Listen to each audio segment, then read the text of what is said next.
I think what we're going to see tomorrow night is what Kamala Harris has been sharing with the public since she launched this campaign at the helm. And that is a vision for what kind of future we're going to have in this country.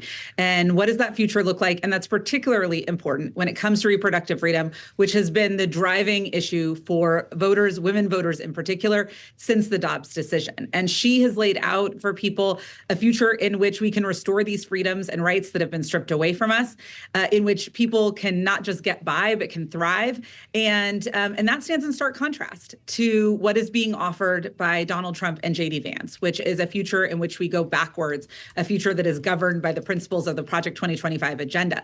So I think that's what we're going to see on stage tomorrow night, and that's what we have been hearing from her since she launched this campaign. Well, Jessica, we've seen Donald Trump on stage with a female candidate before. Just ask Hillary Clinton how that went. And there have been a lot of questions about that, how that changes the dynamic in this cycle, of course, versus the first debate that we saw him in with Joe Biden. To what extent should Donald Trump's past interactions with Hillary Clinton in this case, knowing that Kamala Harris is reviewing debate footage right now as part of her prep, how does that impact or color the way that Kamala Harris will approach this conversation tomorrow night? Well, I think the important thing when it comes to Donald Trump is to really be prepared for anything. We have to remember that Donald Trump has been a performer his entire life. And so he also speaks differently to women than he does to men, doesn't he?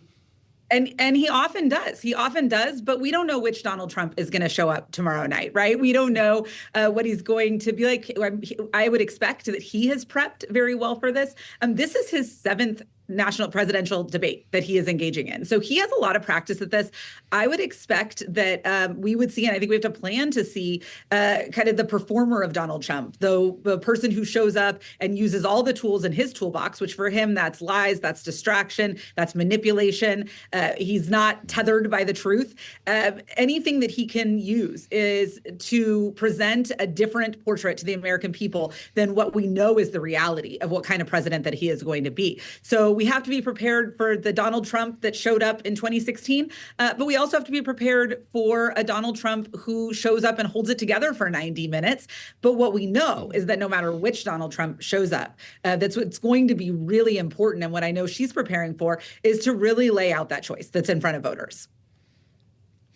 Well, of course, voters already are sharing with pollsters how they're thinking about this choice. The latest New York Times Siena poll that came out this weekend finds Trump ahead by 1 point nationally, though that is within the margin of error. But the issue breakdown is what I find incredibly interesting here, Jessica. Trump holds a 13 percentage point advantage on the issue of the economy.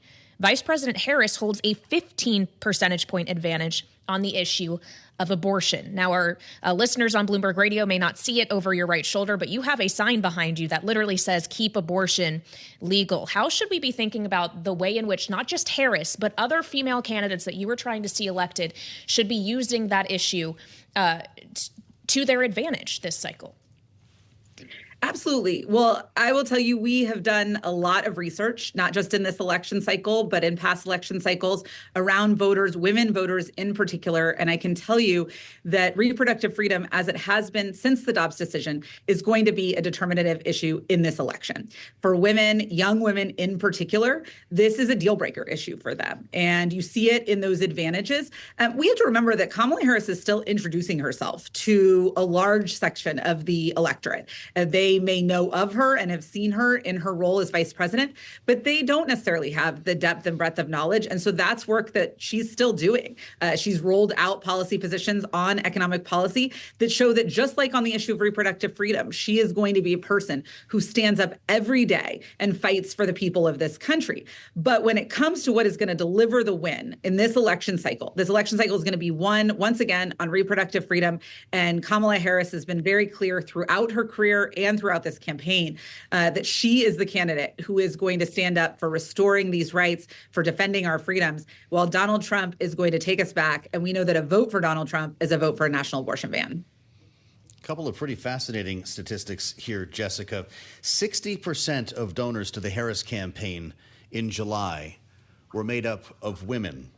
Another one that was remarkable to read this morning. The number of women in the United States registered to vote is typically 7 to 10 million more than the number of men. That's according to the Center for American Women and Politics. Is the takeaway that women, one way or the other, will decide this election? Women absolutely will decide this election. And I'm going to offer you one more stat because women, young women in particular, have the ability to be determinative in this election. We have seen in our research that between April and the end of July, a 56-point swing in motivation to vote from young women. That's women under 45. That's incredible. Those are not numbers that we see every day. But we also see that reflected, whether it's in the long lines of people that are waiting in the summer heat to get into a Kamala Harris rally, or the spikes in voter registration that are being driven by young women and young women of color in particular. We see it in the record-breaking grassroots contributions. We see it in the volunteer shifts. So there is incredible enthusiasm and energy from women in this election.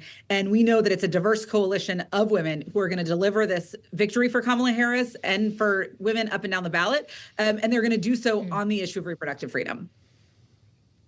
Well, and so let's talk about other women down the ballot. Of course, there's a number of vulnerable incumbent Democratic senators. I could think of female ones, Tammy Baldwin, Jackie Rosen, for example. There's also women who are trying to unseat Republicans, including the challenger of Rick Scott in Florida. How are you realistically looking at the races and the way in which women could have a role in determining the ultimate balance of the Senate in particular? Like, for example, do you think that Florida race is actually winnable?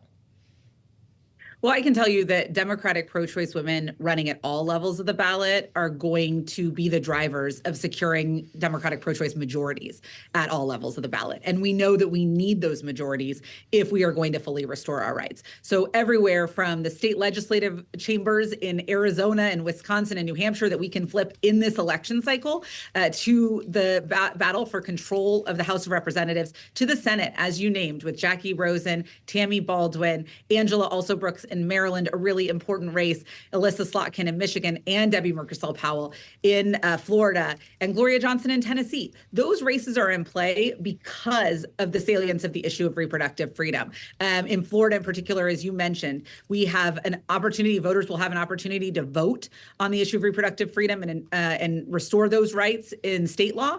But they also have an opportunity to make sure that Debbie Merkersell-Powell goes to the Senate, that we don't have Rick Scott as Senate Majority Leader. And we know that in that race, like all of these other races, it comes down to who is going to stand up for these rights. And I think there's great opportunity in Florida and across the map, because we've seen that when we frame these races around the choices on reproductive freedom and abortion rights, Democrats win.